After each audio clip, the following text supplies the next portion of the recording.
말씀은 여로보암의 이제 지난 3주간 말씀을 기억하십시오. 여로보암의 우상숭배, 베델의 제단, 선포된 말씀, 그래도 회개 않는 여로보암, 결국 멸망한 여로보암과 그의 가문, 지난 3주간 전했던 그 말씀들과 직간접적으로 연결이 됩니다. 그 말씀을 되새기면서 오늘 말씀에 집중할 수 있기를 바랍니다. 본문 18절 뒷부분을 먼저 보시겠습니까? 오직 유다 지파 외에는 남은 자가 없으니라. 솔로몬 이후에 남유다와 북이스라엘로 나뉘어져서 존속해 왔습니다.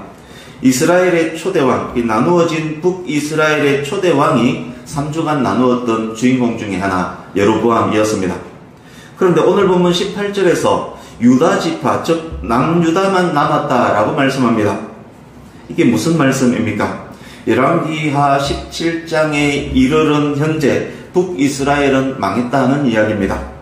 그렇습니다. 오늘 본문에 기록된 내용은, 우리가 읽었던 말씀은 북이스라엘 멸망 이야기입니다. 북이스라엘 초대왕 여로보암이 취임한 지 약 208년이 지났습니다. 여로보암 이후 20명의 왕들이 이스라엘을 통치했습니다.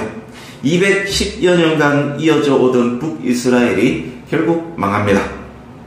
주보에 있는 말씀 제목 한번 보십시오. 본문 18절 일부를 그대로 인용해서 그들을 그의 앞에서 제거하시니로 정했습니다. 퀴즈 나갑니다. 지금까지 드린 설명만으로도 누구나 맞출 수 있습니다. 제목에 그들과 그는 각각 누구를 일컫는 말입니까? 그들은 누구입니까? 북이스라엘, 그들은 북이스라엘, 그는 누구입니까? 하나님, 하나님께서 그들을 제거하셨다는 이야기입니다. 기억하시고 우리 18절을 같이 한 번 더 읽어보겠습니다. 18절 시작. 여호와께서 이스라엘에게 심히 노하사 그들을 그의 앞에서 제거하시니 오직 유다 지파 외에는 남은 자가 없으니라. 여호와 하나님께서 이스라엘에게 크게 진노하셨습니다. 그래서 이스라엘을 하나님 앞에서 내쫓았습니다. 이제 남유다만 남았습니다.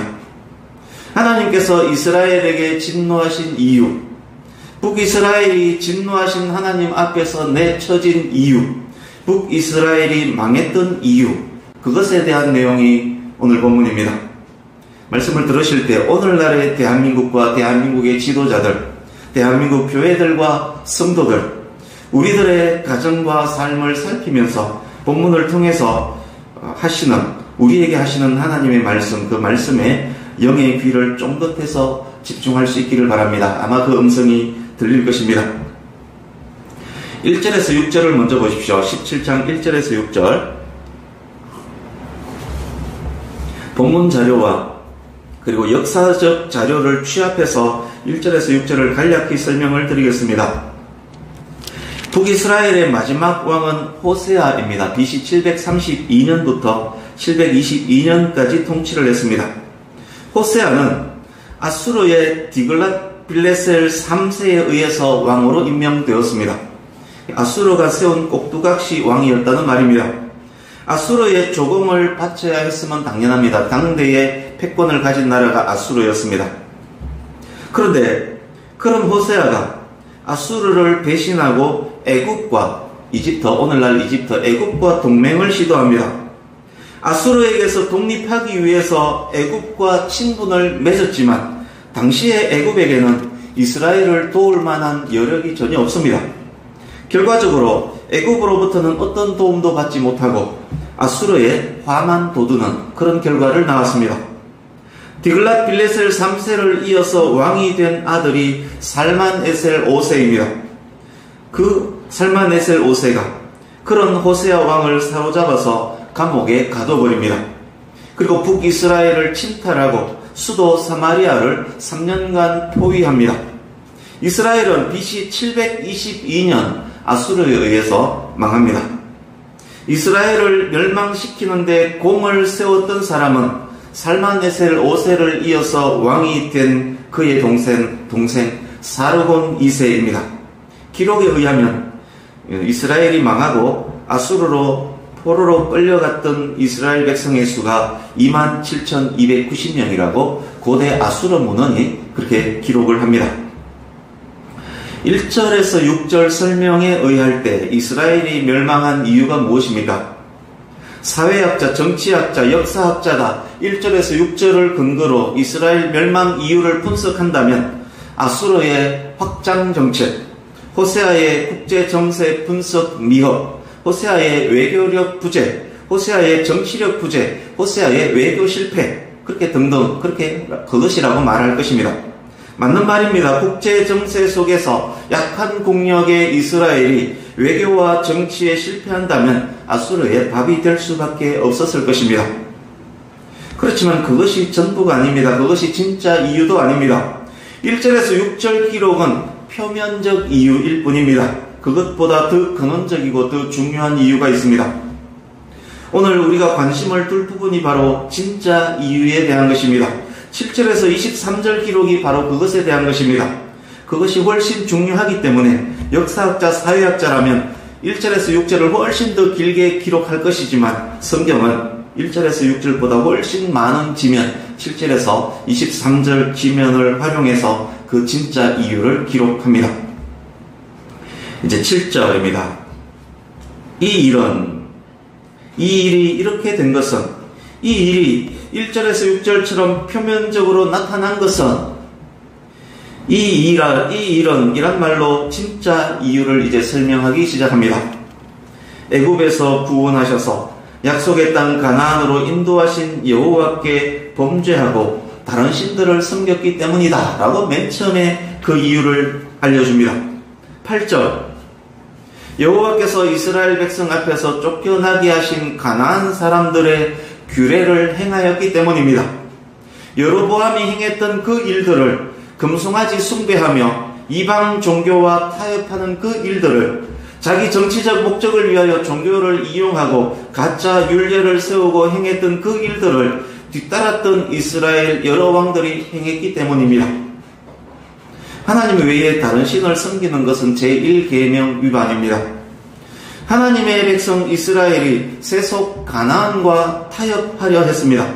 세상 사람들이 섬기는 우상을 섬기고 세상 사람들이 다니는 점집을 들락이고 세상 사람들에게 섞여서 역술가 찾아다니면서 사주팔자 관상을 봤다는 말입니다. 하나님의 은혜로 구원받은 하나님의 백성들이 자기의 운명을 귀신에게 물었다는 말입니다. 이스라엘이 우상을 섬기고 세속적 사상을 수용하는 것은 하나님과의 결별을 뜻합니다. 하나님을 향한 선전포고이기도 합니다. 만약 성도가 우상의 문화, 귀신의 문화를 수용하고 지원하고 지지한다면 그것은 더 이상 교회라고 할 수 없을 것입니다. 이제 9절에서 12절입니다. 8절에서 9절 부분을 좀 더 구체적으로 설명하고 있습니다. 9절 보시면 점차로라는 단어가 있습니다. 원어는 은밀하게 행하다라는 의미의 단어 하파라는 단어입니다. 이스라엘 자손들이 은밀하게 불의를 행했습니다.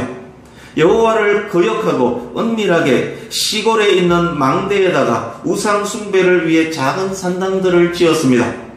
어떤 집사가 선글라스로 위장하고 은밀하게 인적 드문 점집, 무당집에 들어가고 있는 장면입니다. 왜 은밀하게 행했을까요? 우상 숭배에 금하신 하나님을 알기 때문입니다. 이스라엘이 하나님의 백성임을 알기 때문입니다. 우상 숭배하면서 점집에 들락이는 것은 집사가 할 일이 아님을 자신이 알기 때문입니다. 그런데 한 번, 두 번 다니다 보니 다닐만 합니다. 재미도 있고 용한 것도 같고 실제 복을 받는 것도 같고 한편 마음도 편합니다. 이제 그 은밀함이 점차로 담대해집니다.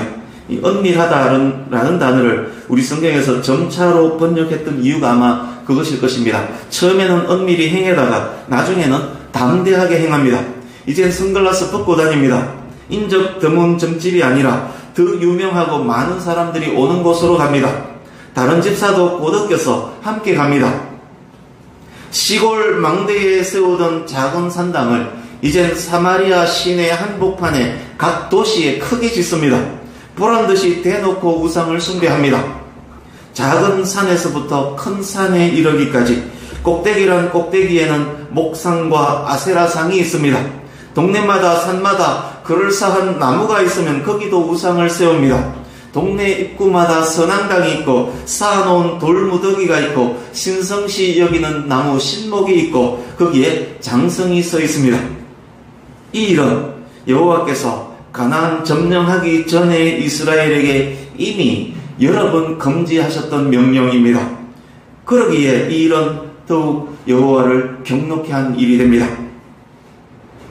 가나안이 점령당한 것은 가나안 그들의 죄로 말미암음이었습니다. 여호와께서 이스라엘로 하여금 우상 숭배의 죄로 가득한 가나안을 내쫓게 하셨습니다. 그런데 가나안을 점령한 이스라엘이 가나안이 행하던 우상 숭배의 죄를 범합니다. 죄로 인해서 이스라엘에게 쫓겨난 가나안, 그 가나안이 지었던 죄를 그대로 행하는 이스라엘, 이후 전개가 어떻게 되겠습니까? 가나안에서 쫓겨나는 이스라엘, 당연한 전개 아닙니까? 13, 14절입니다. 지금까지 설명에 의하면 이스라엘이 망하게 된 가장 큰 이유는 은밀히 시작한 우상 숭배가 점차로 커져서 온 나라에 가득한 것, 왕으로부터 백성들에 이르기까지 시골 동네에서 광역시 특별시까지 가득한 우상 숭배, 그것으로 인한입니다.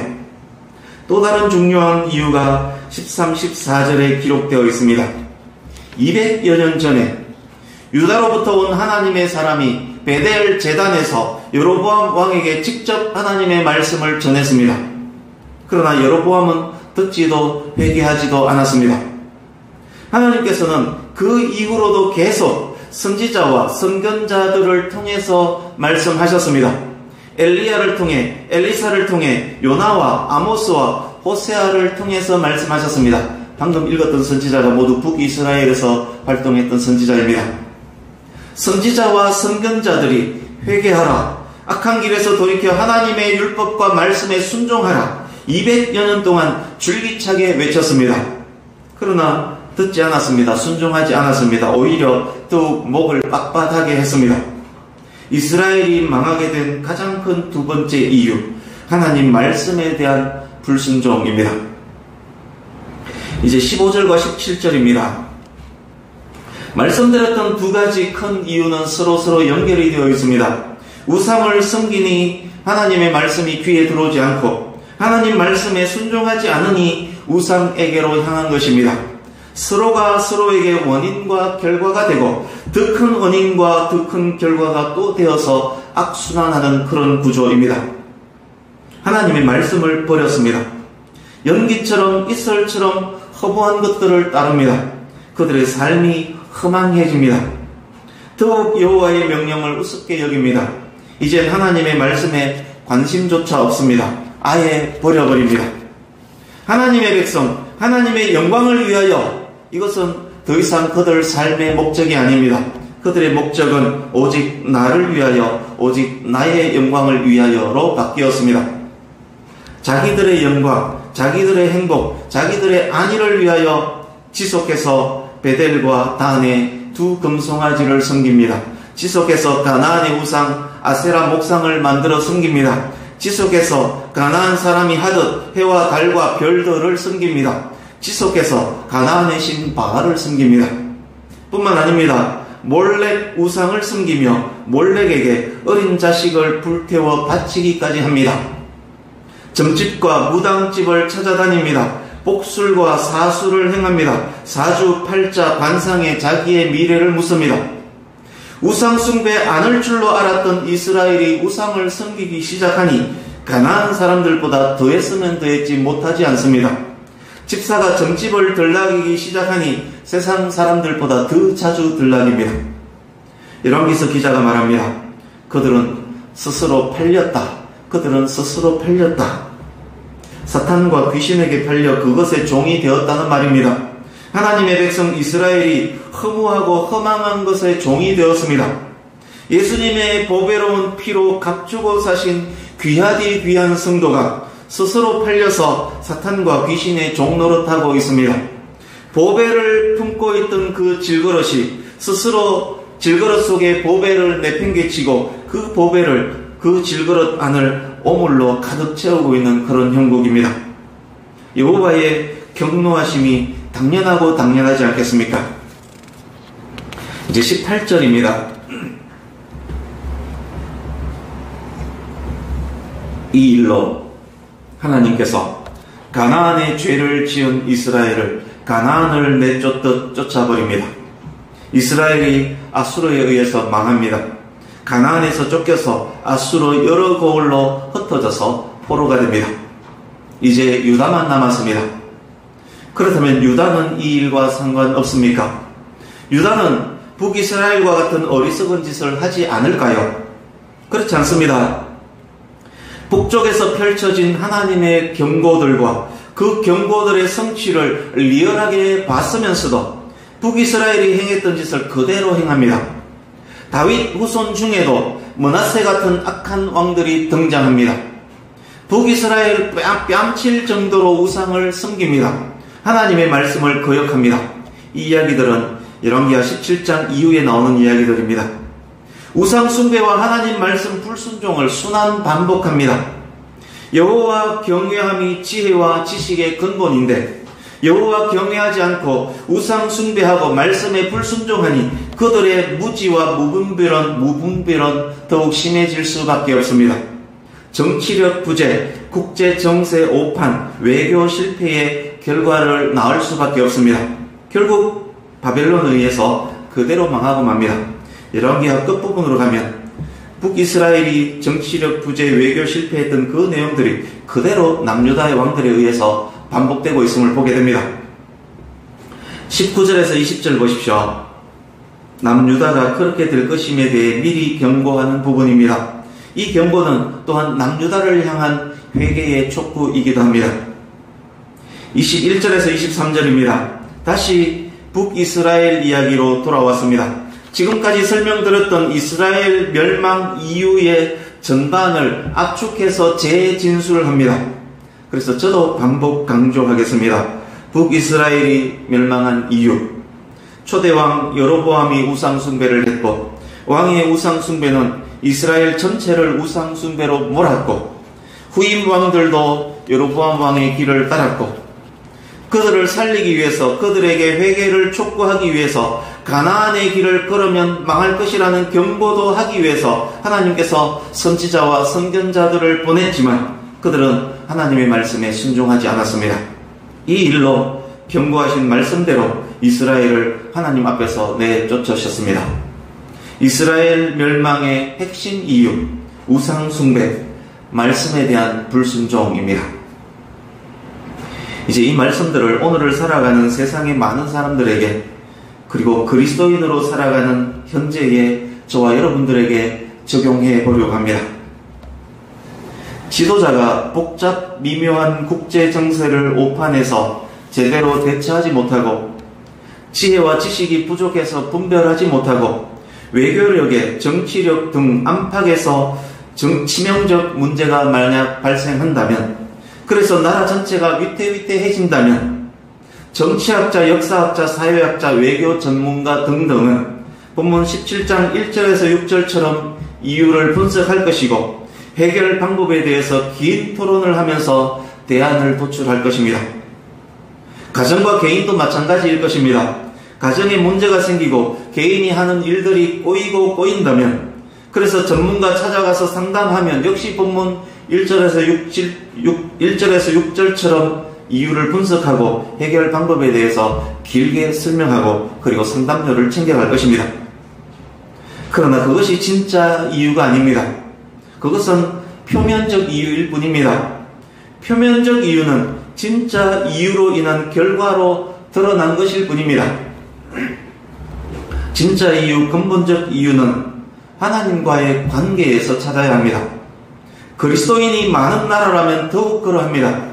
그가 그리스도인이라면 더욱 그러합니다. 나라가 거룩하시고 의로우신 하나님의 뜻에서 더욱 멀어져 가고 있는 것은 아닌가? 나라가 우상숭배와 복술과 사술에 빠져 있는 것 아닌가? 성도라고 하는 내가 하나님보다 다른 무엇을 더 섬기고 있지는 않는가? 집사인 내가 남몰래 점집을 들락이고 있는 것은 아닌가? 목사님을 통해서 전해진 하나님의 말씀을 그냥 듣고 마는 것 아닌가? 성경을 읽는 것일 뿐이고 읽고 나면 무시해버리는 것 아닌가? 예배와 말씀과 기도는 그냥 예배와 말씀과 기도일 뿐이고 그것이 나의 삶과는 아무 상관없이 그렇게 내가 살고 있지는 않는가? 신앙은 신앙이고 생활은 생활이다. 그냥 신앙과 생활이 분리되어 있는 것 아닌가? 나라의 문제 앞에서 나라의 지도자는 그것을 먼저 살펴야 합니다. 그리스도인 공직자들은 특히 주의해서 살펴야 합니다. 가정과 개인의 문제 앞에서 가장과 가족 구성원들은 그것을 가장 먼저 살펴야 합니다. 세계 7대 우주 강국이 된 대한민국입니다. 가장 작은 원자에서부터 어마어마한 우주, 그 우주에 이르기까지 비밀들을 밝혀가고 있는 그런 시대입니다. 하나님께서 우주에 감춰놓은 비밀의 많은 부분들을 알아가고 있는 그런 시대에 우리가 살고 있습니다. 그런데 이 첨단 과학의 시대에 이성과 합리적 사고가 주도하는 이 시대에 얼마나 많은 사람들이 허무한 것을 따르는 허망한 삶을 살고 있습니까? 사람이 만들어서 금색으로 도금해놓은 큰 형상 앞에서 수십 번 수백 번 큰절하는 사람들 얼마나 많습니까? 해보고 달보고 절하면서 거기에 복을 구하는 사람들 이 나라에 얼마나 많습니까? 용한 무당, 용한 점쟁이 찾아다니면서 자기의 중요한 결정을 그들에게 맡기는 사람들 얼마나 많습니까? 부적 여러 장 들고 다니면서 점괘에 의지하면서 여러 미신들에 빠져있는 젊은이들 얼마나 많은지 모릅니다. TV에 나오는 연예인들이 자랑하듯 자신이 믿는 미신에 대해서 이야기하고 있지 않습니까? 오락 프로에 수시로 등장하는 점쟁이들, 주술가들 우리가 보지 않습니까? 만약 방송국 사장이 그리고 문화 관련 부서 책임 공직자가 행정부의, 정부의 핵심 요인이 그것을 싫어한다면 이런 이야기, 이런 사람들을 출연시키겠습니까? 그래서 그리스도인의 책임이 정말 크고 큰 것입니다. 큰 일 계획할 때도, 집을 사고 팔 때도, 이사를 할 때도, 직원을 채용할 때도 점술가와 동행하는 사람들이 한국에 얼마나 많은지 모릅니다. 강남 큰 부자들 가보시면 그 사람들이 움직일 때 항상 그런 사람들을 대동하고 다닙니다. 굉장히 많습니다. 사회 지도층이라고 말하는 그런 사람들이 그러고 있습니다. 2022년 현재 더 심해졌습니다. 오늘 본문에 언급된 것과 전혀 다르지 않습니다. 은밀하게 하던 것을 대놓고 합니다. 많은 산에, 많은 동네에, 많은 도시에 우상숭배 문화가 있습니다. 일상의 문화 속 많은 부분에 우상숭배, 점술, 복술, 주술이 있습니다. 나라의 미래를 어찌 우상과 점쟁이에게 믿고 맡긴단 말입니까? 개인의 미래를 어찌 우상과 사주, 팔자, 관상에 묻고 맡긴단 말입니까? 허무하고 허망한 헛짓거리를 왜 이토록 많이 한다는 말입니까? 그렇다면 한국 교회와 한국의 그리스도인들은 이 문제에 대해서 책임이 없습니까? 베델의 늙은 선지자처럼 방관하고 묵인하고 있는 것 아닙니까? 많은 그리스도인들이 동성애를 반대하고 퀴어 축제장에서 반대 시위를 합니다. 동성애는 하나님께서 만드신 창조 질서를 정면으로 거부하는 죄가 맞습니다. 타락의 절정기에 등장하는 것 맞습니다.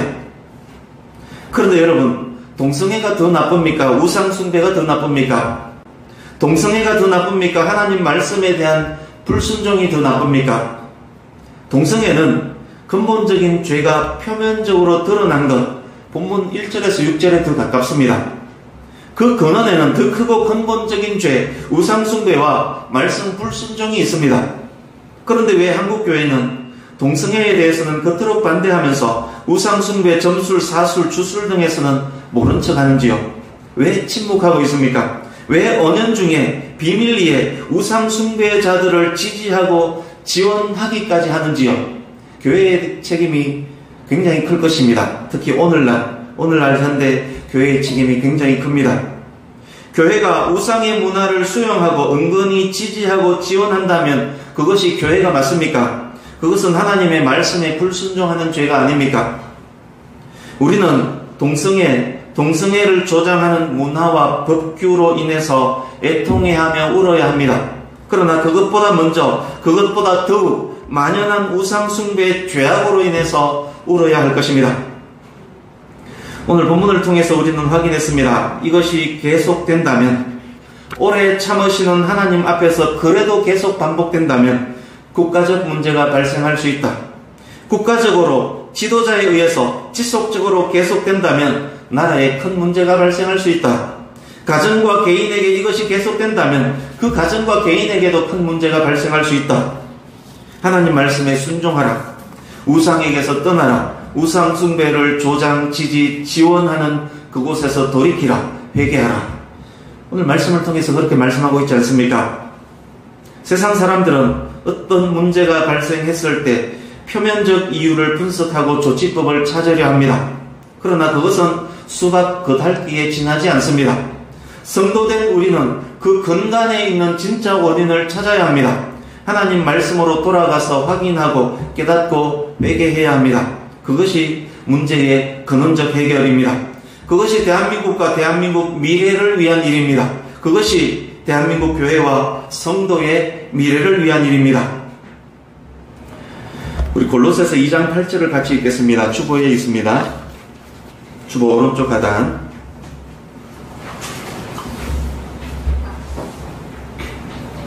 같이 읽습니다. 시작. 누가 철학과 헛된 속임수로 너희를 사로잡을까 주의하라. 이것은 사람의 전통과 세상의 초등학문을 따름이요 그리스도를 따름이 아니니라. 아멘. 오늘 본문 속에서 철학과 헛된 속임수를 의미하는 단어들을 제가 한번 찾아서 읽어드리겠습니다. 우상숭배, 금송아지, 바알, 아세라 목상, 이방 사람의 규례, 이스라엘 여러 왕이 세운 규례, 하늘의 1월 성신, 복술과 사술 등등. 얼마나 많은 철학과 헛된 속임수가 우리 주변에 있습니까? 인터넷을 열면 무한대의 것들이 튀어나오지 않습니까? 여차하면 그리스도인들이 그곳에 빠질 수 있습니다. 은밀하게 빠졌지만 깊이 빠진 후에는 담대하게 나와서 헛된 속임수의 전파자로 변하고 맙니다. 이단과 사이비가 그리스도인들을 미혹할 때 자주 사용하는 방법입니다. 그리스도인들은 영적인 사람들이기 때문에 영적으로 애매하게 오묘하게 조작해서 접근하면 쉽게 빠져드는 그런 경향이 있기 때문에 더욱더욱 우리는 주의해야 합니다. 바울 사도가 말합니다. 그것은 그리스도를 따름이 아니다. 그것을 따르면 하나님 말씀에 대한 불순종이란 말입니다. 우리 에베소서 2장 8절에서 10절을 찾아서 같이 읽으려고 합니다. 오늘 말씀의 결론이 되겠습니다. 신약성경 311페이지 에베소서 2장